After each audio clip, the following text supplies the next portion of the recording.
من برای اینکه başlayan بحثini اول اهمیت دان و نقش دان در سلامت حیوان و ضریب تبدیل بهتر نیست کلمه عرض ایم. دنیای امروزدا دان نقش اول با آخر وارد.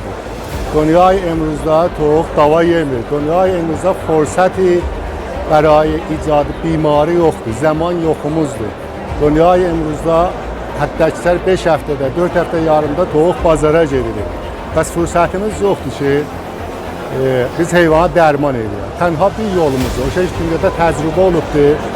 O da istifadə az دان سالم، مغذی و تامین کننده تمام نیازهای حیوان در طول دوره پرورش، چه گوشت‌دار یا در طول دوره پرورش و تولید در تخم‌گذار و مادردار.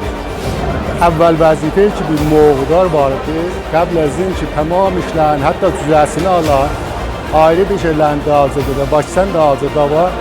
Budur ki بررسی دان سالم و با کیفیت تهیه edebilir. که آری از بیماری ola بیمارlar kontrol edebilir و در این حال رشد لازمانه زمان معینده تامین edilir. من رضواندانه ilə دقیقاً zihnimdə illərdir bəli şuru karından با هم işləmişik. O zaman ki fəqət mükəmməl tolid edirdi. Sonra konsantre gəldi və sonra dan tolid elədilər. Hətta şuru əvvəliyyə ki aşağı tolidinə fəqət mükəmməllər biz başladıq. Əvvəlin şey ki orada qoyduq sistemi قرنطینه و بایوسکیورتی idi. بدون توش هیچ فردی حقی yoxdur sərgiz. بایوسکیورتی و قرنطینه اصولی ترین و اولیه ترین راه کنترل بیماری و راه کنترل انتشار بیماری از دان به حیوان. طبیعتا bu مدت کمی که میتونه zaman vardı ولی مدت çox azdı bir tolid کننده ki özünü bir dənə balaca tolid کننده mükəmməldən gətirər رده های اول و دوم یا کمتر از رده 3 از نظر حجم تولید 100 کشورdə دان گوشتی یا تخم گذاری و bu جای تشکر و bu جای تفکر var bizə ki nəzr olur çox az müddətdə bir nəfər eləyə bilir o az toliddən o kiçik məcmuədən özünü böyük məcmuəyə yetirsin. Bu fəqət bir qeyr az keyfiyyət danı tolidir. Keyfiyyəti ki چند ذره مواد مغذی چند ذره کنترل آلودگیlər در حقیقت مشخصه دان رضوانdır.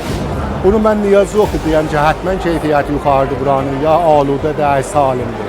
Həmin ki az müddətdə tolid gedir yuxarıya gedir səthi balada qərar tapır nişan از اعتماد موقعدار به تولید کننده dandır ki burada rızvandanədir.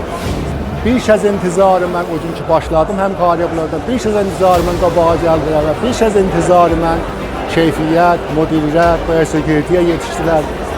Kontrol əvvəliyyə dan چون خارج از بحث keyfiyyət və müdiriyyət və sekretari اجزای دانdır ki keyfiyyət قابل قبول olsun, standart olsun, mənabع قابل قبول və قابل اعتمادdan تهیه olsun. Ki müsəlləm buna variddir. Nişan etimad موقعدار مصرف کنندگانdır ki etimad edirlər. Və mən təşəkkür edirəm, امیدوارم bundan بهتر olsun və mutmainən də olacaqdır. مجتمع کارخانجات رضواندانه